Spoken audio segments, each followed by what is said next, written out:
예배 드리도록 하겠습니다. 12월 10일 달빛교회 주일 예배 하나님께 드리도록 하겠습니다. 예배로의 부름으로 시작하겠습니다. 다 같이 자리에 일어나셔서 예배로의 부름으로 시작합니다. 찬송하라 하나님을 찬송하라 찬송하라 우리 왕을 찬송하라 하나님은 온 땅의 왕이심이라 지혜의 시로 찬송할지어다. 아멘. 찬송가 31장 영광송 하나님께 찬송 드리겠습니다. 찬양하라 복되신 구세주 예수 백성들아 사랑을 전하세 경배하라 하늘의 천군과 천사 주님 앞에 돌리세 목자같이 우리를 지키시고 종일 품에 늘 안아주시니 찬양하라 높으신 권세를 찬양 찬양 찬양 영원히 드리세 찬양하라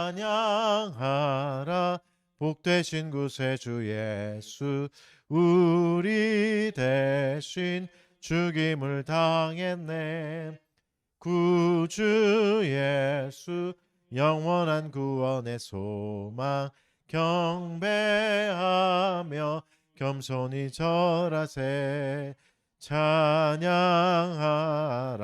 우리 죄 지신 예수 그의 사랑 한없이 크셔라 찬양하라 높으신 권세를 찬양 찬양 찬양 영원히 드리세 찬양하라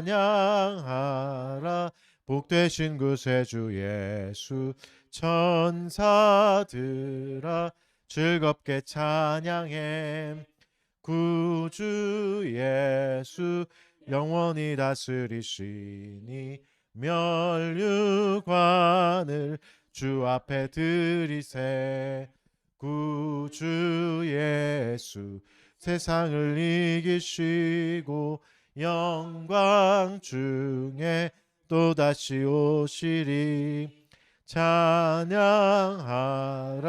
높으신 권세를 찬양 찬양 찬양 영원히 드리세. 아멘. 사도신경으로 우리 신앙을 고백하겠습니다. 전능하사 천지를 만드신 하나님 아버지를 내가 믿사오며 그 외아들 우리 주 예수 그리스도를 믿사오니 이는 성령으로 잉태하사 동정녀 마리아에게 나시고 본디오 빌라도에게 고난을 받으사 십자가에 못 박혀 죽으시고 장사한 지 사흘 만에 죽은 자 가운데서 다시 살아나시며 하늘에 오르사 전능하신 하나님 우편에 앉아 계시다가 저리로서 사한 자와 죽은 자를 심판하러 오시리라. 성령을 믿사오며 거룩한 공회와 성도가 서로 교통하는 것과 죄를 사하여 주시는 것과 몸이 다시 사는 것과 영원히 사는 것을 믿사옵나이다. 아멘. 자리에 앉으시고 하이델베르크 교리 문답 하겠습니다. 오늘은 제50주일 125문 문답하겠습니다. 계속해서 3부를 보고 있고 3부는 우리의 감사에 관하여 살펴보고 있는 부분이고 기도에 관한 부분, 그 중에 주기도문 해설입니다. 주기도문의 네 번째 강구인 125문 문답하도록 하겠습니다. 125문 넷째 강구는 무엇입니까? 우리에게 일용할 양식을 주옵소서로 이러한 강구입니다. 우리의 몸에 필요한 모든 것을 내려주시며 그리하여 오직 주님이 모든 것 근원임을 깨닫게 하시고 주님의 복 주심이 없이는 우리의 염려나 노력 심지어 주님의 선물들조차도 우리에게 아무 유익이 되지 못함을 알게 하옵소서. 그러므로 우리로 하여금 어떤 피조물도 의지하지 않고 주님만 신뢰하게 하옵소서. 이 시간에 죄의 공적인 고백 하도록 하겠습니다. 우리의 죄악을 돌아보고 하나님 앞에 뉘우치고 회개하는 시간, 우리에게 정직한 영을 새롭게 해달라고 잠깐 기도하도록 하겠습니다.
그러므로 너희가 회개하고 돌이켜 너희 죄 없이 함을 받으라. 이같이 하면 새롭게 되는 날이 주 앞으로부터 이를 것이요.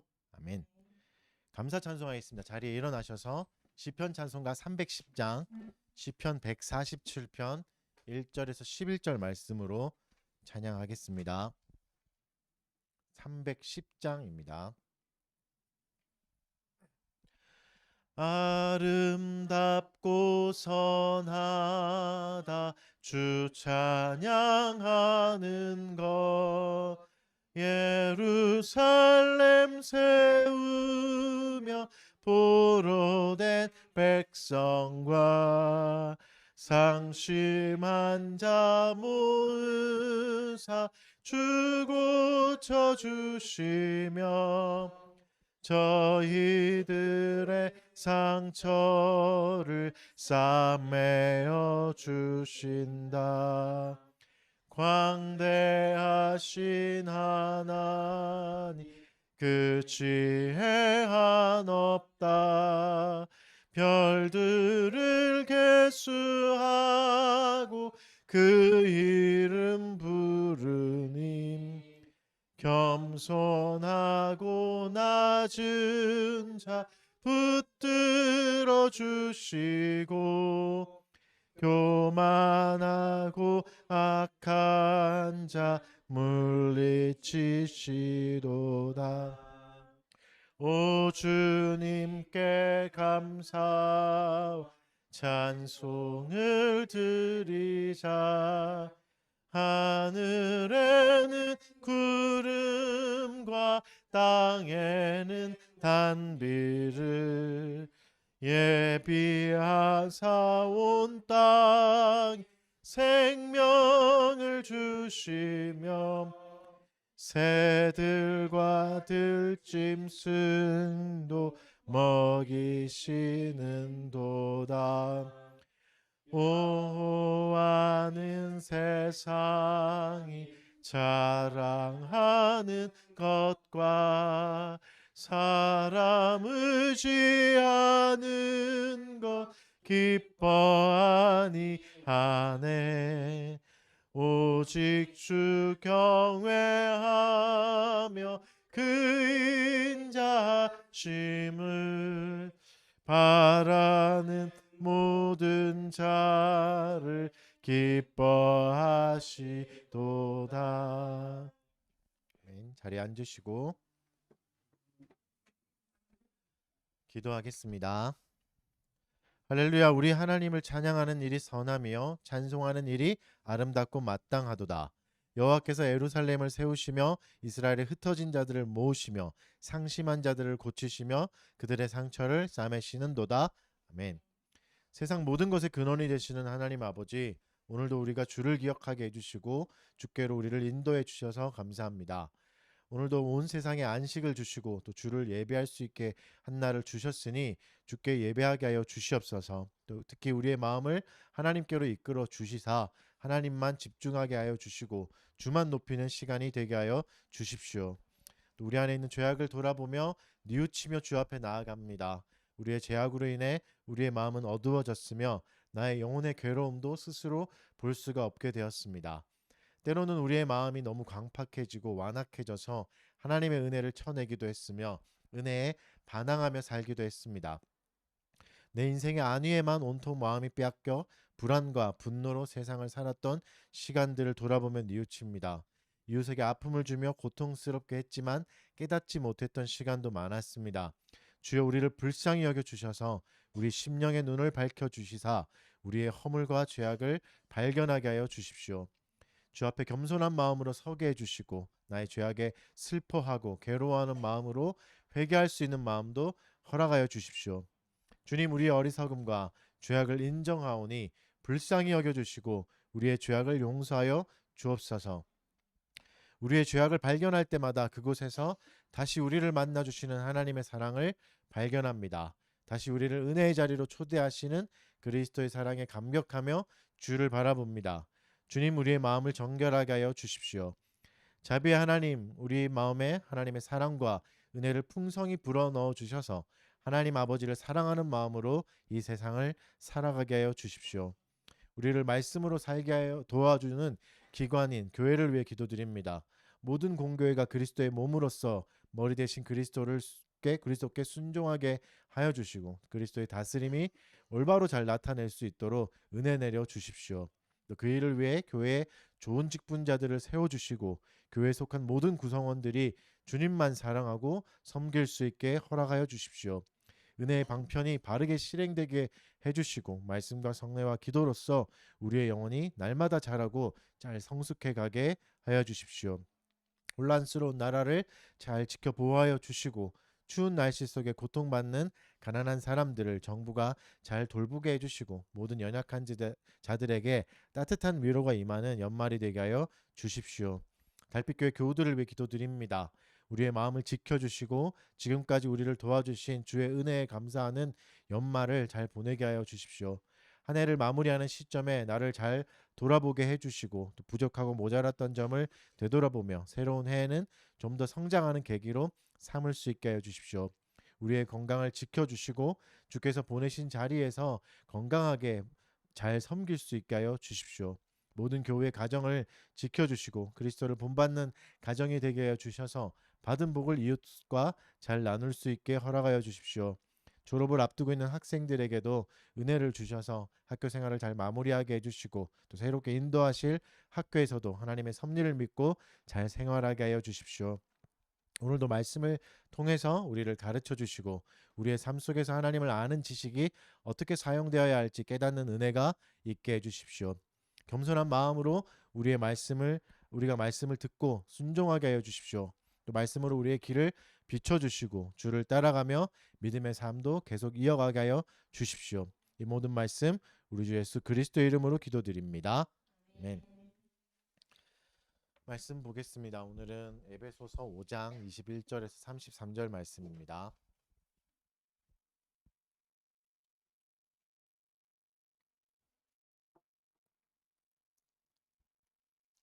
에베소서 5장 21절에서 33절 말씀.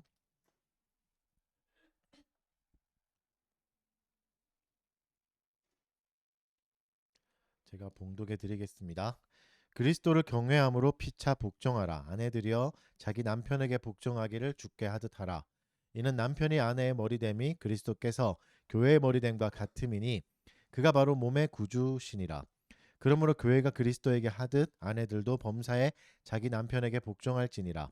남편들아 아내 사랑하기를 그리스도께서 교회를 사랑하시고 그 교회를 위하여 자신을 주신 같이 하라. 이는 곧 물로 씻어 말씀으로 깨끗하게 하사 거룩하게 하시고 자기 앞에 영광스러운 교회로 세우사 티나 주름 잡힌 것이나 이런 것들이 없이 거룩하고 흠이 없게 하려 하심이라. 이와 같이 남편들도 자기 아내 사랑하기를 자기 자신과 같이 할지니 자기 아내를 사랑하는 자는 자기를 사랑하는 것이라. 누구든지 언제나 자기 육체를 미워하지 않고 오직 양육하여 보호하기를 그리스도께서 교회에게 함과 같이 하나니 우리는 그 몸의 지체임이라. 그러므로 사람이 부모를 떠나 그의 아내와 합하여 그 둘이 한 육체가 될지니 이 비밀이 크도다. 나는 그리스도와 교회에 대하여 말하노라. 그러나 너희도 각각 자기의 아내 사랑하기를 자신같이 하고 아내도 자기 남편을 존경하라. 아멘. 네, 오늘부터 한 7번 정도 이제 성경이 말하는 결혼이란 주제를 가지고 결혼과 가정 그리고 교회까지 이어지는 주제들을 좀 살펴보도록 하겠습니다. 그래서 본문이랑 주제들은 이제 미리 다 드렸으니까 한번 미리 이제 보시고 묵상하셨으면 좋겠습니다. 오늘은 이제 첫 번째로 이제 결혼에 대해서 결혼이란 개념에 대해서 한번 살펴보는 시간입니다. 우리가 인생을 살아가면서 많은 고난들이 생기잖아요. 근데 그 중에 크게 두 가지로 나눌 수 있는데 불가항력적인 고난이 있습니다. 내가 막을 수 없는 어찌함과 상관없이 그냥 나를 찾아오는 불행들이 있죠. 그리고 또 하나는 뭐냐면 또 반대편에 뭐냐면 나의 선택과 행동의 결과로 얻게 되는 고난들도 있습니다. 그러니까 불가항력적인 상황이 어쩔 수 없지만 나의 선택으로 인해 받는 고난들은 줄일 수도 있고 피할 수도 있습니다. 결혼은 어떤 거겠습니까? 후자에 해당하는 일이겠죠. 나의 선택에 따라 엄청난 결과를 가져오게 됩니다. 어떻게 선택해야 이 인생이 바르게 흘러갈 수 있을까? 물론 여러분 이제 사실 결혼을 잘한다고 해서 고난 자체가 사라지고 막 행복한 시간이 시작되는 건 아닙니다. 근데 결혼 자체도 구원이 아니기 때문에 그렇습니다. 다만 결혼을 잘하면 우리에게 닥쳐오는 고난을 믿음으로 견디는데 큰 힘이 됩니다. 그러니까 굉장히 견딜 수 있는 힘이 더 커지기도 합니다. 반대로 훨씬 더 어려워지기도 합니다. 혼자 있을 때보다 더 괴로워지기도 하고, 결혼을 잘못하면 평생의 시간이 징계의 시간이 되기도 합니다. 징계로 들어가게 되는 거죠. 크리스토퍼 라시라는 사람이 이제 결혼은 비정한 세상에서 유일한 안식처다, 이런 말을 하기도 했습니다. 네, 물론 이제 안식처가 될 수 있고 위로가 될 수 있지만, 반대로 평생 징계받는 시간이 될 수 있고 평생 믿음으로 도전을 해야 되는 시간이 될 수도 있습니다. 이게 어렵죠. 왜냐하면 누구도 예측할 수 없기 때문입니다. 결혼이라는 걸 예측할 수 없습니다. 결혼하는 순간 지금 내 눈앞에 있는 이 사람이 어떻게 변할지는 아무도 모르죠. 보장이 안 돼 있는 거죠. 그리고 이제 그러니까 어떤 거죠? 결혼은 예측할 수 없는 상대와 평생을 살아가야 되는 굉장한 큰 모험입니다. 두렵기도 하고 어렵기도 하죠. 그래서 쉽게 결정할 일은 아니죠. 그래서 여러분, 결혼에 대한 가르침이 굉장히 많이 필요합니다. 성경은 그래서 잘 말씀해 주고 계시죠. 공부도 많이 하셔야 됩니다. 결혼에 대해서. 하나님은 이제 결혼을 통해서 우리의 성화를 이루시기도 하죠. 결혼을 잘하면 성화가 되죠. 물론 잘못해도 성화는 이루어집니다. 여러분의 성화는 계속 이루어집니다. 그래서 결혼을 통해서 이제 영적인 성장의 계기가 될 수 있고 하나님과의 관계도 더 깊어질 수도 있는 거죠. 그래서 하나님은 성경을 통해서 결혼이라는 모험을 준비할 수 있게 우리에게 도움을 주십니다. 가르쳐 주십니다. 부부가 어떻게 사랑해야 되고 어떻게 살아가야 하는지도 자세히 알려주십니다. 그래서 앞으로 7주간 성경이 말하는 결혼이라는 주제로 여러 가지 면을 살펴볼 겁니다. 결혼부터 가정, 육아까지 이제 다양한 주제, 동성애, 이혼까지도 이제 다 살펴보겠습니다. 결혼을 함으로써 생길 수 있는 모든 옵션들을 이제 한번 다 살펴보겠습니다. 그리고 결혼이 왜 교회의 일인가? 왜 교회에서 허락을 받아야 되고 왜 교회에서 결혼을 도와줘야 되는지도 이 7번의 설교로 이제 이해할 수 있게 살펴보도록 하겠습니다. 결혼은 일단 결론부터 말하면 하나님이 주시는 멍해입니다. 하나님이 우리에게 지어주시는 멍해인 거죠. 그래서 이건 인간적 계약이 아니고 신적인 계약입니다. 하나님 앞에서 계약하고 하나님 앞에서 약속하는 거죠. 하나님이 주시는 거기 때문에 그게 그래서 뭐가 되냐면 사명이 됩니다. 결혼하는 순간 난 이 사명을 받아들이겠습니다라고 결단하는 거죠. 어떻게 살아야 되는지, 잘 지고 가야 되는지 성경을 통해서 한번 살펴보겠습니다. 먼저 이제 명심해야 될 게, 성경이 결혼을 알려주는 책은 아닙니다. 성경은 하나님을 계시하는 책이죠. 하나님을 알려주는 책이죠. 성경을 통해서 우리는 하나님을 알 수 있습니다. 근데 그 성경에서 결혼을 말씀해 주십니다. 이는 무슨 말이냐면 결혼을 통해서 하나님을 더 깊이 알아갈 수 있다, 이거죠. 이 말을 하는 거죠. 그래서 결혼은 여러분 인간의 발명품이 아닙니다. 자연 발생적으로, 사회 발생적으로 이렇게 생긴 게 아닌 거죠. 결혼은 언제 시작하죠? 창조 때 시작합니다. 하나님이 창조를 시작하시면서 창조의 정점이자 마무리가 결혼이었습니다. 결혼을 통해서 창조가 완성되죠. 그래서 결혼을 통해서 하나님의 성품도 이해할 수 있고 하나님의 계획도 이해할 수 있습니다. 고대 사회에서는 결혼은 경제적 목적이 강했고 사회적 목적이 강했고 정치적 목적이 강했습니다. 결혼을 통해서 무리를 이루고 더 강한 군락을 이루는 게 목표였잖아요. 그리고 이제 경제적 이익을 위해서, 정치적 이익을 위해서 이제 결혼을 하기도 하죠. 그래서 전략적으로 이제 아들과 딸을 결혼시켜서 우리가 한 가문이 되자, 이렇게 많이 쓰였습니다. 하지만 성경은 그렇게 말씀하지 않습니다. 자연 발생적이지 않다. 결혼은 굉장히 특이한 사건이고 하나님이 만들어 주신 제도다라는 걸 말씀해 주고 계십니다. 그래서 우리가 마음대로 쓸 수 있는 게 아닙니다. 결혼은 하나님의 것입니다. 그래서 결혼을 통해서 사명을 발견할 수 있고 실행할 수 있고 삶을 지탱해 갈 수 있습니다. 그래서 결혼을 좀 살펴보겠습니다. 먼저 창조 이야기를 살펴보겠습니다. 제가 말씀을 좀 하나 읽어드릴게요. 창세기 1장 26절부터 28절, 창조 때 어떻게 결혼이 만들어졌는가 말씀을 읽어보겠습니다.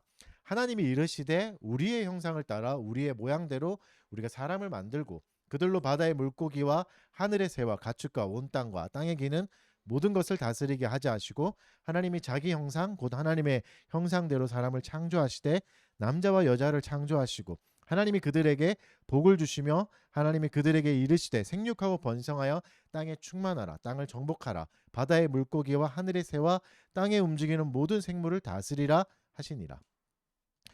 뭐라고 말씀하시죠? 하나님이 자기의 형상대로 사람을 만드셨다고 말합니다. 26절에서 명확하게 뭐라고 말씀하시면 우리의 형상이라고 말씀하십니다. 복수형이죠. 하나님이 우리의 형상이라 말씀하신 거는 삼위일체를 표현하신 거죠. 삼위일체의 하나님의 형상을 인간이 닮은 거고 그 인간이 남녀로 표현되는 겁니다. 삼위일체가 뭐죠? 세 격이 완전히 한 분으로 계신, 완전히 하나로 연합되어 있는 분이죠. 그 세 인격은 동등합니다. 역할은 다르지만 동등합니다. 누가 열등하지도 않고 누가 더 뛰어나지도 않으며 동등하면서 완전한 하나가 되어 있는 게 삼위일체고, 그 모양을 본따서 사람을 만들었고 남자와 여자로 만들었다고 말씀하십니다. 이게 가장 큰 힌트입니다. 결혼 생활을 위한 가장 큰 팁입니다. 그러니까 결혼은 인간이 뭔가 부족해서 만든 게 아닙니다.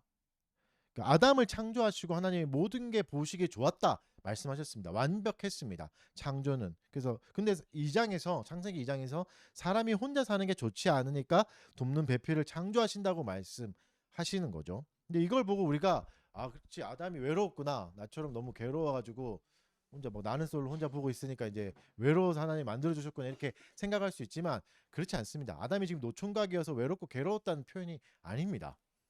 왜냐하면 지금은 아담이 타락하기 전이거든요. 타락하기 전이라는 건 하나님과의 교제가 이어지던 사람이었습니다. 우리 중 누구도 하나님과 교제할 수 없다고 했죠. 타락으로 인해서. 하나님과 완벽하게 교제하고 있었고 완벽하게 모든 걸 가지고 있었습니다. 지정의를 가지고 있었고 죄가 없었기 때문에 어떠한 감정에도 악함이 없었습니다.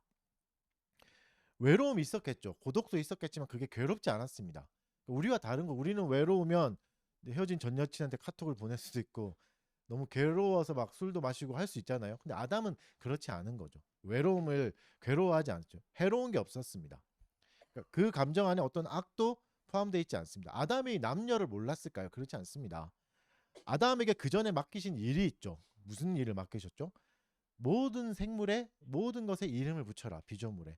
모든 피조물은 어떻게 되어 있습니까? 남녀가 있습니다. 암수가 있어요. 그래서 짝이 있구나를 알 겁니다. 성별이 있다는 개념 자체를 이미 인식하고 있었을 거예요.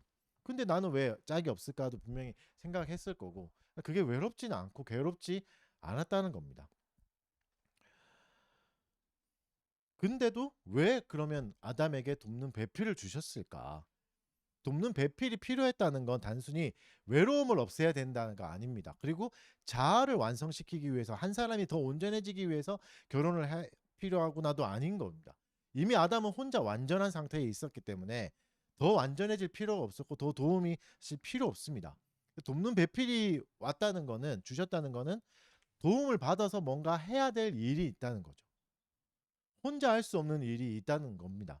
26절에서 이걸 말씀해 주시죠. 26절을 창세기 1장 26절을 보면 미션이 뭐죠? 생육하고 번성하고 땅 위에 충만하고 이 땅을 다스리라 하신 게 아담에게 주신 사명입니다. 근데 아담 혼자 이 사명을 감당할 수가 없습니다.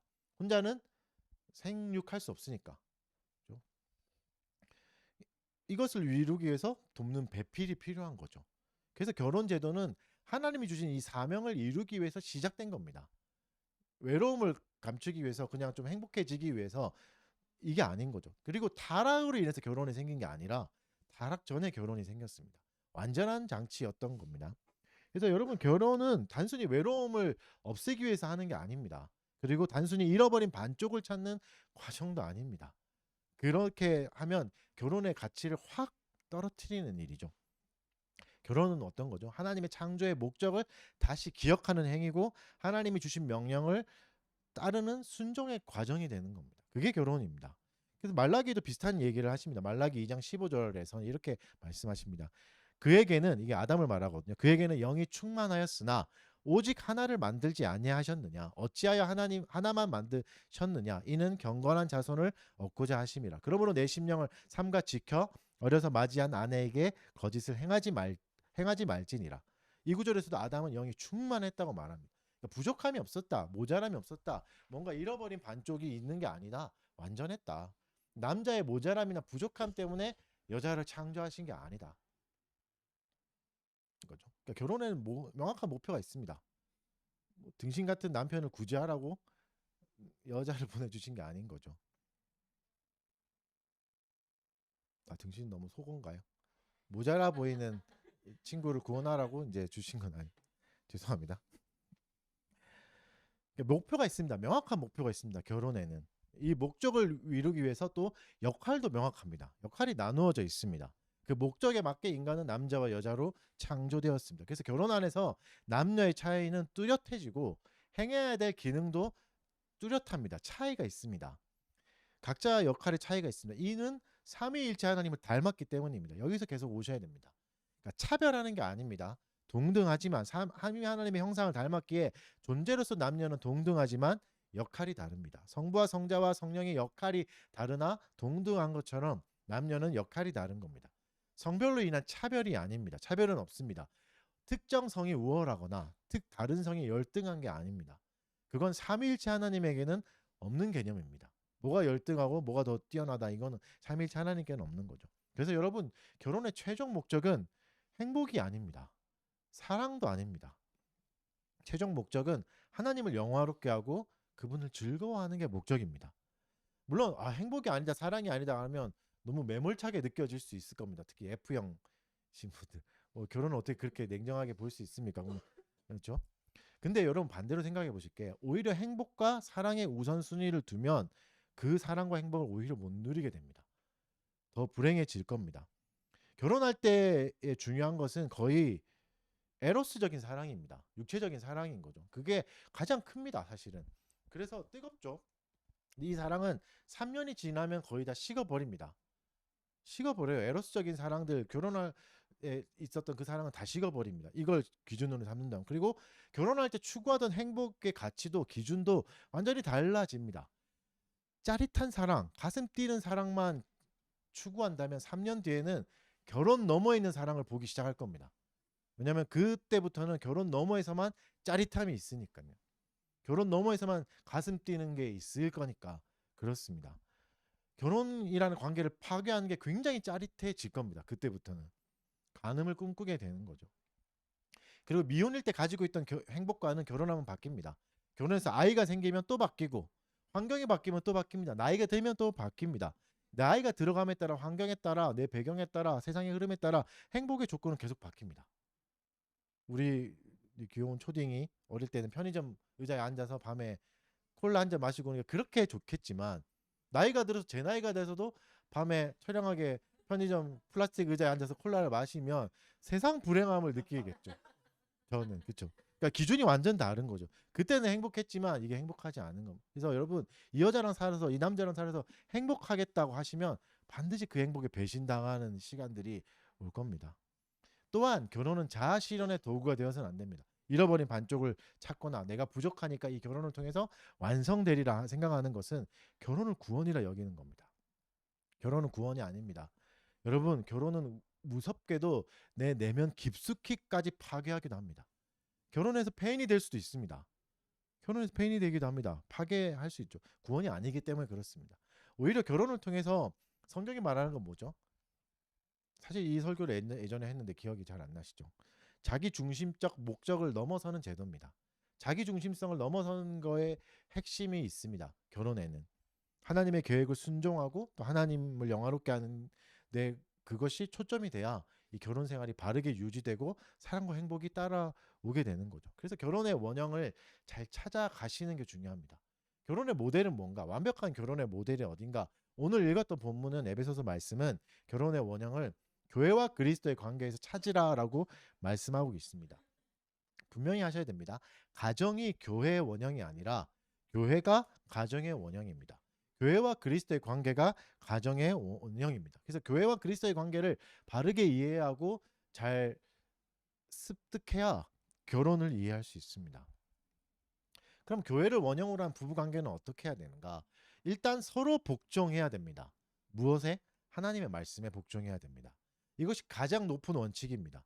결혼 안에서 하나님이 주신 역할이 있습니다. 이것을 수행하는 것이 주께 순종하는 일입니다. 먼저 돕는 배필인 아내에게 무슨 일을 주셨습니까? 우리 여성분들만 한번 읽어볼까요? 에베소서 5장 22절 말씀을 여성들만 한번 읽어보겠습니다. 시작. 아내들이여 자기 남편에게 복종하기를 주께 하듯 하라. 하나님께 순종하라. 하나님에 순종하고 싶으면 남편에게 복종해라. 그러면 하나님께 순종한 것으로 여겨주시겠다는 말씀입니다. 남편에게 순종하는 게 하나님께 순종하는 겁니다. 여러분 이걸 너무 가부장적인 생각이나 유교적인 개념으로 받아들이지 마십시오. 사실 그렇죠. 남편에게 순종하라고 하는 순간 뭐가 탁 걸리죠. 반발심이 일어나지 않습니까? 타락으로 인한 결과입니다.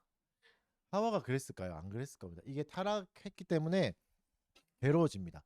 타락으로 인해 뭐가 들어왔죠? 아내는 남편을 다스리고 싶어 합니다. 하나님께서 남편에게 권위를 주셨으나 이 권위가 인정이 안 되는 거죠. 타락했기 때문에. 하나님과의 관계가 완전히 깨어졌기 때문에. 남편에게 권위를 주셨습니다. 슬픈 이고 괴로운 일이지만 아내의 역할은 남편을 따르는 겁니다. 거듭 말씀드리지만 여성이 아내가 열등해서 그런 게 아니라 이 역할을 주신 겁니다. 그리고 우리의 존재가 죄로 타락했기 때문에 이게 굉장히 어려울 겁니다. 만약 아내가 남편을 미숙하다고 여기면 여길수록 괴로울 겁니다. 이 모자라는 남편을 내가 도와줘야 되고 내가 사람 만들어야 되는데 이놈한테 내가 순종하라고, 이게 너무 괴로울 겁니다. 남편이 나의 도움이 필요하기 때문에 열등한 존재라는 인식이 계속 여러분의 머릿속에 있는 겁니다. 그럴수록 남편의 다스림이 고통스러울 겁니다. 그게 타락의 결과인 거죠. 그리고 내 눈에 어리석어 보이는 남편의 말을 따르는 게 굉장히 자존심 상하기도 할 겁니다. 내가 저 사람의 말을. 근데 분명 말씀하시죠. 하나님은 모자라 보이는 남편에게 순종하는 것이 하나님이 결혼 안에서 주신 아내에게 주신 명령입니다.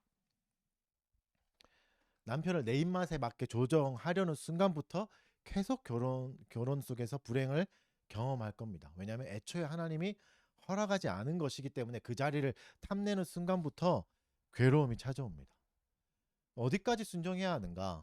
이 순종을 어디까지 해야 되냐면 베드로전서 3장에서는 믿지 않는 남편과 결혼한 여자의 이야기를 계속 하거든요. 어떻게 얘기하냐면 그래도 순종해야 된다. 예를 들어서 가명으로 얘기를 하면 크리스탈이라는 여자가 있는데, 크리스탈이라는 여자가 유준열과 결혼했다. 유준열이 이제 교회를 안 다닌다. 그러면 교회를 좀 적당히 다녔으면 좋겠어, 헌금을 줄였으면 좋겠어 하면 들어야 되는 거죠. 남편의 말을 들어야 되는 거죠. 물론 교회를 안 갔으면 좋겠어는 들을 수 없죠. 사계명을 위반하니까. 하지만 뭐 열심히 안 했으면 좋겠어, 이거는 순종해야 될 일입니다. 그렇죠? 그러니까 남편의 말이 신학적으로 부족하거나 신자가 보기에 너무 바보 같은 아이디어, 바보 같은 생각일지라도 순종하라고 말씀하시는 겁니다. 그거 순종해야 된다.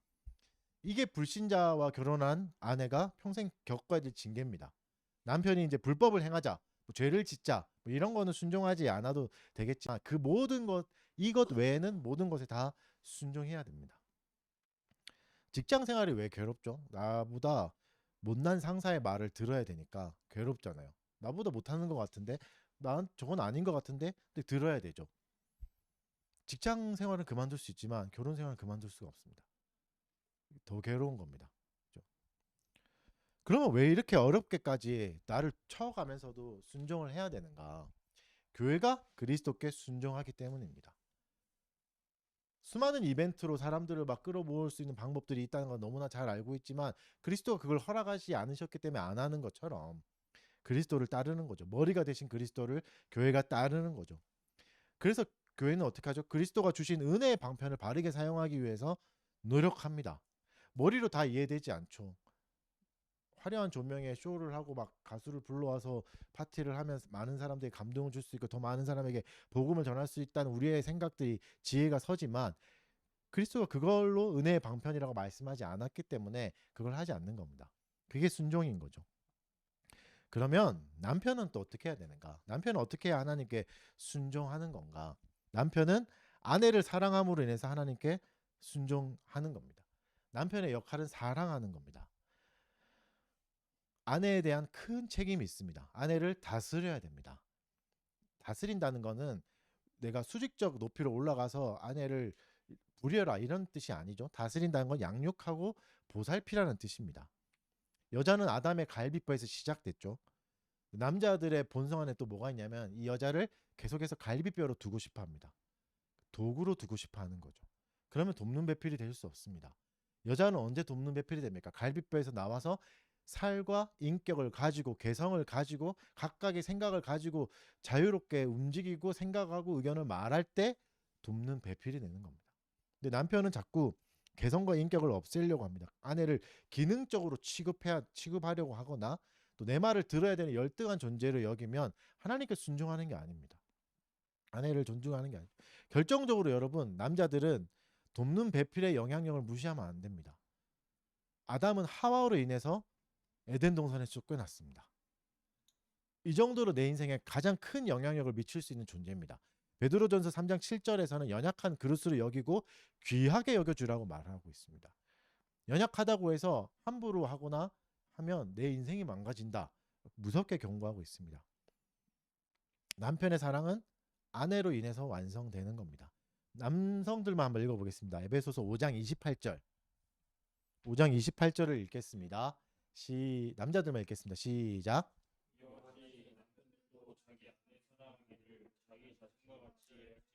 자기 아내를 사랑하는 자는 자기를 사랑하는 것이라.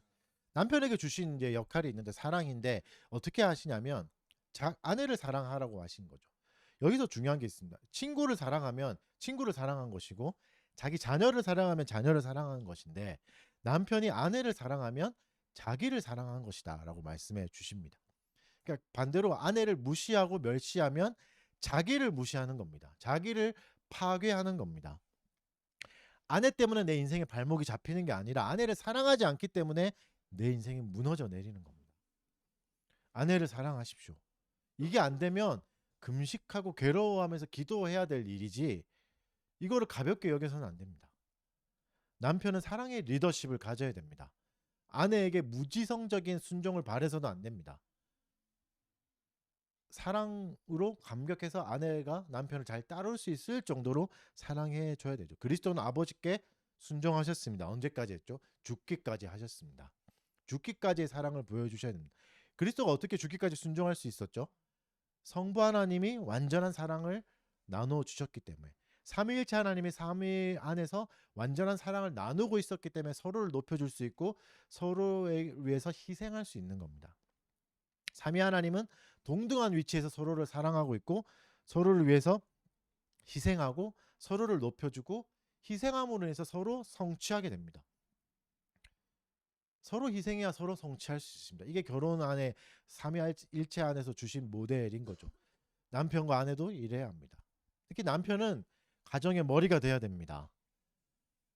이는 이제 아내가 집안에서 살림만 해야 된다는 의미는 아닙니다. 아내가 돈을 더 잘 벌 수도 있습니다. 또 예화를 들면 우리 이제 김유자 씨라는 가상의 인물이 있는데 김유자 씨가 만약에 블랙핑크 지수와 결혼했다. 뭐 이런 순간 이제 김유자 씨가 벌어오는 돈은 아무 의미가 없어지는 게 되잖아요. 그때는 그럼 어떻게 되는가? 그때도 머리는 유자 씨인 거죠. 그러니까 기능은 다를 수 있는 거죠. 유자 씨는 살림해야 되겠죠. 그때부터는. 그렇죠? 김유자 씨. 신약 성경에도 비슷한 예가 나옵니다. 신약 성경에서 가장 좋은 모범이라고 할 수 있는 부부가 브리스길라와 아굴라잖아요. 브리스길라 아굴라 많이 들어보셨죠? 근데 브리스길라가 아내입니다. 여자가 먼저 나와요. 이름이 브리스길라와 아굴라. 총 성경에 6번 나오는데 4번이 다 아내가 먼저 나옵니다. 그래서 뭐 다양한 추측이 있는데 브리스길라가 먼저 믿었다, 아내가 먼저 믿었다 이런 추측이 있고 아내가 이제 큰 영향력과 재력을 가지고 있었다 이렇게 추측하기도 합니다. 아무튼 아내가 영향력이 꽤 큰 거죠. 그러니까 이처럼 재능이 뛰어난 아내를 주실 수도 있습니다. 나보다 잘난 아내를 주실 수도 있는 거죠. 그래도 가정의 궁극적인 책임은 남편에게 있습니다. 머리는 남편입니다. 그리고 자녀 양육에 대한 권위를 남편이 가집니다. 또 꽤 중요합니다. 여러분 괴물 부모라는 책이 있는데 그 책에서 이제 말하는 게 이런 이상한 부모들, 이상한 학부모들이 생기는 가장 근본적인 이유 중에 하나가 엄마가 육아를 다 맡기 때문에 오히려 이렇게 괴물이 될 수 있다고 말합니다. 남편은 관여하지 않으니까 이렇게 돼버리는 거죠. 머리가 할 일은 뭡니까? 남편이 할 일은 뭡니까? 여자들의 일에 관여해서 조정하는 일을 해야 됩니다. 며느리와 시어머니 사이 이 어려운 관계를 풀어가는 것은 남편의 일입니다. 아내의 일이 아니고 시어머니의 일이 아닙니다. 남편이 바르게 권위를 실행해서 이 관계의 긴장감과 어려움을 해소하기 위해서 노력해야 됩니다. 아무것도 하지 않고 당사자들끼리 해결하라고 둔다면 그건 머리로서 권위를 포기하는 거고 하나님께 순종하는 행위가 아닙니다. 물론 어렵습니다. 이거는 세상에서 가장 어려운 일 중에 하나인 거죠. 남편과 아내 입장이 다르거든요. 어머니는 자기 아들을 향한 거고 아내는 자기 남편이기 때문에 완전히 관계가 다릅니다. 한 사람을 보는 입장이 완전히 다르기 때문에 접점이 없습니다. 결국은 남편 때문에 생긴 일이기 때문에 남편이 해결해야 됩니다. 물론 어렵습니다. 쉽지 않습니다. 그러나 책임이 나라는 건 인식하셔야 됩니다. 사과라도 하셔야 되는 거죠. 내가 못해서 미안하다. 이게 잘 안 된다. 이 부분을 얘기하시고 인정하셔야 됩니다. 그러니까 자기 책임이라는 것 자체를 인지하셔야 됩니다. 여자의 일이 아니에요. 여러분 결혼은 노예 제도가 아닙니다. 나를 도와주는 노예가 생긴 게 아닙니다. 청소해주고 밥해주고 빨래해주고 뭐 돈 벌어오는 노예가 생긴 게 아닙니다. 소중히 여기고 모든 일을 대신 책임져야 될 또 다른 내가 생긴 겁니다. 아내를 사랑해야 남편은 자기를 사랑하는 겁니다. 이걸 놔두면 자기를 사랑하는 게 아닙니다. 계속 말씀드리지만 결혼 안에서 남녀의 역할을 명확하게 구분해 놓으셨습니다. 하나님이. 이를 존중해야 됩니다. 여러분 동성애의 가장 큰 문제점이 뭐냐면 이거예요. 성 역할을 거부하는 겁니다. 하나님 주신 성 역할을 받아들이지 않는 겁니다. 그리고 남녀의 차이를 차별이라고 인식하는 겁니다. 그래서 참된 신자라면 결혼 안에서 남녀의 성 역할을 바르게 실행하는 것을 보여줄 수 있어야 됩니다. 그래야 동성애를 반대할 수 있습니다. 그래야 동성애에게 좋은 모범을 보여줄 수 있습니다. 남편에게 순종하지 않는 아내는 동성애를 반대할 수 없습니다. 자신도 주님 주신 성 역할을 받아들이지 않고 순종하지 않는데 어떻게 남들에게 그것을 따라하라고 말할 수 있습니까? 남편 또한 아내를 내 몸과 같이 사랑하지 않는데 어떻게 동성애를 반대할 수 있습니까? 자신도 성 역할을 감당하지 않으면서 그럴 수 없습니다. 그러니까 이 시대가 점점 성에 대해서 개념이 무너지고 성별의 갈등이 생기는 이유는 결국 가정 때문입니다. 가정에서 좋은 모범을 보여주지 못한 게 큽니다. 남자의 역할을 보여주지 못했고 여자의 역할을 볼 수가 없었던 겁니다. 동등한 위치에서 서로를 존중하면서 이게 실행되는 것을 본지 못한 거죠. 그러니까 하나님이 만드신 결혼 제도를 잘못 사용한 대가를 지금 우리가 겪고 있는 겁니다. 이것을 바르게 사용하지만은 그러니까 하나님이 결혼 안에서 우리에게 주신 성 역할을 인정하고 받아들이며 살아야 합니다. 그렇게 결혼 생활을 하셔야 됩니다. 그래야 모범을 보여줘야 세상에게 나처럼 살아야 된다고 말할 수 있지 않겠습니까? 남자는 이런 것이고 여자는 이런 것이라고 말할 수 있는 모범이 있지 않겠습니까? 그걸 못 봤는데 어떻게 바르게 사랑할 수 있겠습니까? 그럼 현실의 결혼은 왜 이렇게 망가져 버렸을까? 아까도 말씀드렸지만 타락 때문입니다. 죄가 들어와서 우리의 모든 게 다 파괴되어 버렸습니다. 타락의 결과로 우리의 결혼은 망가져 버렸습니다. 남편은 아내를 도구처럼 취급하고 무시하고 아내는 남편을 내 입맛대로 조정하려고 합니다. 타락 이후로 일부일처제는 파괴돼 버렸고 성경에도 많은 인물들이 일부일처제를 파괴해 버렸습니다. 그렇죠? 무수한 불행들을 만들어냈습니다. 타락으로 인해서 결혼의 목적은 완전히 바뀌어 버렸습니다. 가족의 안녕이 되어 버렸고 경제적 이익이 되어 버렸고 행복이 되어 버렸고 사랑이 되어 버렸고 자기 완성 정도에서 멈춰 버렸습니다. 또 뭐가 생겼죠? 이혼이 생겨 버렸고 간음이 생겼습니다. 이 간음의 문제는 너무 중요해서 10계명 중에 10개의 계명 중에 2개의 계명이나 간음에 대해서 다루고 있습니다. 그렇죠? 간음하지 말라는 계명과 이웃의 아내를 탐내지 말라는 계명이 있을 정도로 2개나 주셔야 할 정도로 심각한 문제였고 빈번한 문제가 되어 버렸습니다. 왜죠? 타락으로 인해서 더 이상 하나님 주신 성 역할을 받아들이지 않습니다. 남자로 태어났지만 그걸 거부하고 여성으로 태어난 것도 받아들이지 않게 되었습니다. 남녀 간의 상호 보완적인 관계의 중요성도 사라져 버려서 서로 대립하고 싸우는 관계가 되어 버렸습니다. 그래서 뭐가 필요하죠? 타락으로 인해서 그리스도가 필요한 겁니다.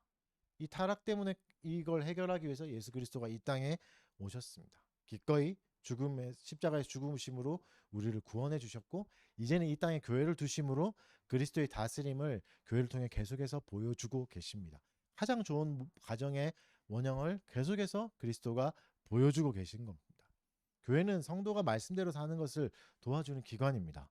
가정도 그 역할을 잘 감당해야 합니다. 결혼을 통해서 우리는 더 순종을 잘하는 사람이 되어야 되고 말씀대로 더 잘 사는 사람이 되어야 됩니다. 이게 최고의 가치가 돼야 됩니다. 너 왜 결혼해? 나 하나님을 더 사랑하기 위해서 결혼합니다. 이게 돼야 됩니다. 결혼의 최고선은 집착만이 아닙니다. 자녀 교육도 아닙니다. 결혼의 최고선이 대단한 자녀를 키워내는 게 아닙니다. 결혼의 최고선은 하나님입니다. 하나님을 추구하는 겁니다. 이렇지 않으면 우리의 사랑은 반드시 끝을 맞을 거고 지칠 것이고 우리의 행복도 무너져 버릴 겁니다. 결혼 생활에 지치셨다면 하나님을 바라보십시오. 하나님이 우리에게 주신 각자의 역할을 순종하십시오. 받아들이십시오. 그것을 실행하는데 게으르지 마십시오. 아내는 어리석은 남편을 존중해 주십시오. 순종하십시오. 남편은 아내를 내 몸처럼 아껴주고 사랑하십시오. 남편은 아내를 위해서 기꺼이 자기를 포기할 수 있어야 됩니다. 리더는 자기를 희생하는 자가 리더입니다. 머리는 무조건 희생해야 되는 거죠. 그게 머리답게 행동하는 겁니다. 그리고 이 역할을 감당하지 못한다고 해서 서로 원망하지 마십시오. 그건 하나님께서 해결하실 일이지 서로를 원망한다고 이게 더 나아지지 않습니다. 그러면 미혼인 분들을 위해서 어떤 배우자를 선택해야 되는가 좀 얘기 좀 해보면 결혼이라는 사명을 잘 감당할 수 있는 배우자를 찾아야 합니다. 결혼하신 분이 왜 열심히 적으시죠? 그러니까 결혼 안 하신 분들 위해 하는 거. 그러니까 내 마음에 알려주려고. 네. 그쵸. 그게 좋은 마음이겠죠. 그렇죠. 잠깐 오해할 뻔했어. 깜짝 놀랐네. 미혼 분들을 기억하십시오. 내 마음에 딱 맞는 배우자는 없습니다. 불가능합니다. 내 마음에 딱 맞는 배우자를 찾는다는 건 결혼을 자기 완성에 두는 겁니다. 결혼의 목표를. 좋은 배우자는 뭐죠? 이 사람을 통해서 내가 하나님을 더 사랑하게 되고 즐거워하게 되면 그게 최고의 배우자입니다. 가슴의 떨림, 마음의 떨림으로만 판단하지 마십시오. 결혼 뒤에도 떨림은 계속 찾아옵니다. 결혼 뒤에도 그 떨림은 계속 찾아옵니다. 자기 완성의 또 욕망은 나에게 맞는 짝이라는 욕망은 또 일어납니다. 결혼 뒤에도. 그래서 그거에 맞추시면 안 됩니다. 이 사람을 통해서 주님을 더 사랑할 수 있게 된다면 그게 이상적인 배우자입니다. 무조건 잡아야 됩니다. 그런 사람. 결혼을 통해서 나의 달란트를, 나의 재능을, 나의 은사를 더 잘 사용할 수 있게 해주는 배우자를 만나야 됩니다. 직업을 말하는 게 아닙니다. 직업이 아니라 하나님이 나에게 주신 은사를 더 잘 발휘하게 해주는 거죠. 이게 복된 만남인 거죠. 그래서 결혼하기 전에 어떤 고민이 있어야 되죠. 우리 가정의 은사가 무엇일까? 우리가 결혼하면 어떤 은사가 있고 우리는 이 은사를 어떻게 사용해야 될까라는 고민이 있어야 됩니다. 내가 하고 싶은 일 말고 은사가 잘 있는 일을 찾으십시오. 모두가 브리스길라와 아굴라처럼 될 수는 없습니다. 브리스길라와 아굴라는 아볼로를 데리고 와서 성경을 가르칠 정도로 가르침에 탁월했고 성경의 지식이 탁월했죠. 모두가 이런 걸 꿈꿀 수 있으나 은사를 주셔야 할 수 있는 일이죠. 은사를 주셔야 모두에게 똑같이 주어지지 않습니다. 이웃 대접의 환대의 은사를 주실 수도 있고 가르치는 은사를 주실 수도 있고 위로와 격려의 은사를 주실 수도 있습니다. 경제적 도움을 돈 잘 버는 은사를 주실 수도 있는 거죠. 무엇인가를 발견해야 되고 이것을 더 지속적으로 잘 쓸 수 있고 더 잘 발휘되는 배우자를 찾아야 되는 거죠. 고민을 잘 들어주는 것도 좋은 은사입니다. 조언을 잘해주는 것도 좋은 은사인 거죠. 결국 여러분, 미혼 남녀 여러분, 결혼의 통치자가 하나님이심을 믿으십시오. 결혼은 하나님이 시작하신 제도이고 하나님이 완성시켜 나가신 제도입니다. 단순한 두 사람의 언약이 아닙니다. 하나님이 짝지어 주신 겁니다. 솔로로 죽을까 봐 불안해 하시는 남녀 여러분. 이렇게 써놨습니다. 솔로로 죽을까 봐 불안해 하시는 남녀 여러분.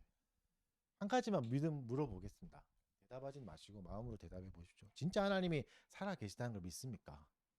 그리고 진짜 그리스도가 이 땅에 오셨고 그리스도가 부활하셨고 죽은 자도 살리는 능력이 있다는 걸 믿으십니까?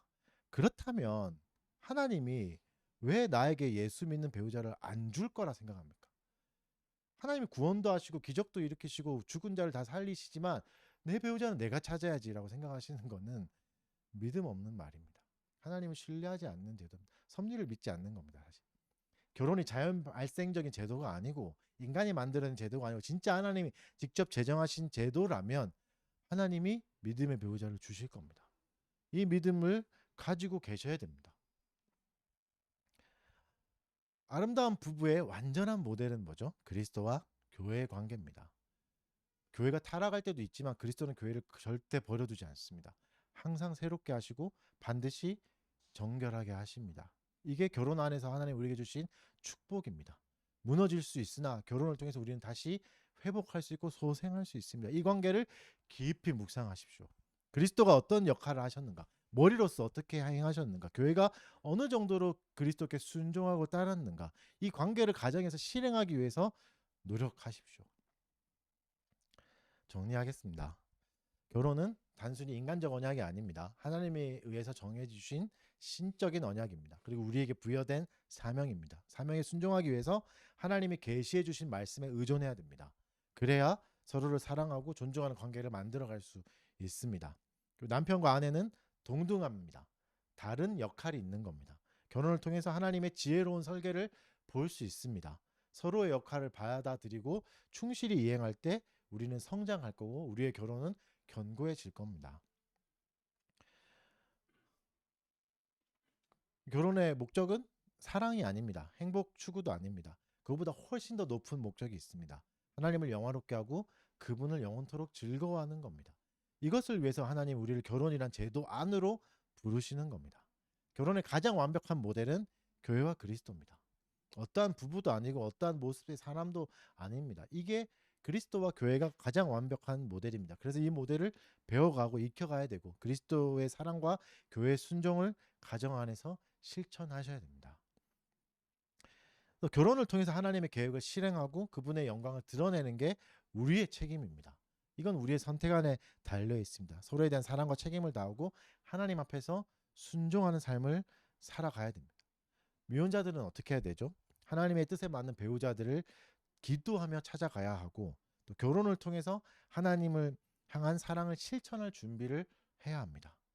결혼을 통해서 여러분의 은사는 더 빛날 겁니다. 이런 배우자를 찾으십시오. 5년 뒤, 10년 뒤에도 하나님 이 사람을 내게 주셔서 감사합니다라고 할 수 있는 그런 배우자를 만나셔야 됩니다. 한번 물어보시죠. 5년 뒤에도 10년 뒤에도 감사할 수 있을까? 결혼은 인생에서 가장 중요한 여정 중에 하나입니다. 이 여정을 성공적으로 이끌기 위해서 말씀을 깊이 묵상하셔야 됩니다. 또 그 가르침에 따라서 살아가셔야 됩니다. 결혼을 통해서 우리는 하나님을 영화롭게 할 수 있고 그분을 영원토록 즐거워할 수 있습니다. 이런 결혼을 사모하시는 여러분 되시길 바랍니다. 네, 우리 한번 기도하도록 하겠습니다. 이미 결혼하신 분들은 그리스도와 교회의 모델 안에서 이 완성된 결혼을 잘 이루어가게 해달라고 잘 지켜나가게 해달라고 결혼하시고 또 미혼이신 분들은 좋은 배우자 하나님이 주신 배우자들을 잘 만나서 아름다운 가정을 꿈꾸게 해달라 이런 가정을 세우게 해달라고 기도하시고 또 우리의 가정을 통해서 교회와 그리스도의 완전한 연합의 모델을 보게 해달라고 우리 한 1분 정도 같이 기도하시고 제가 마무리 기도하고 마치겠습니다. 기도하겠습니다.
사랑하는 주님, 결혼 안에서 아름다운 또 하나님의 관계를 엿볼 수 있게 해주셔서 감사드립니다.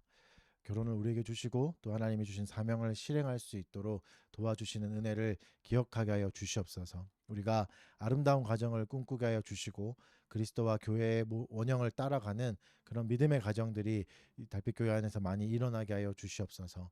결혼을 꿈꾸고 있는 미혼 남녀들에게 좋은 배우자들을 허락하여 주시고 또 발견했을 때 믿음으로 선택할 수 있는 용기와 힘도 허락하여 주시옵소서. 그래서 믿음의 가정들이 많이 세워져서 많은 사람들에게 교회와 그리스도의 아름다운 관계를 눈으로 보여줄 수 있는 그런 아름다운 달빛교회가 될 수 있도록 은혜 내려 주시옵소서. 감사드리며 예수님 이름으로 기도합니다. 다 같이 일어나서 찬송하겠습니다. 시편 찬송가 144장, 시편 73편.